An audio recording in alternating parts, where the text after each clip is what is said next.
berperang, mengalir darah syuhada, berakhir dengan teriakan takbir, Allahu Akbar. Indonesia merdeka merupakan satu nikmat daripada Allah Subhanahu wa taala. Dibacakan proklamasi hari Jumat bulan Ramadan dalam waktu yang begitu istimewa.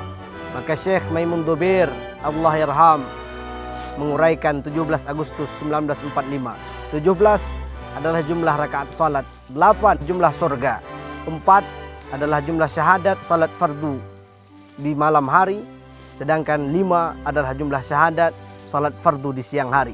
Maka menyikapi kemerdekaan adalah dengan tetap menjaga salat, karena merdeka adalah satu nikmat. Engkau merdeka saat salat berhasil kau jaga.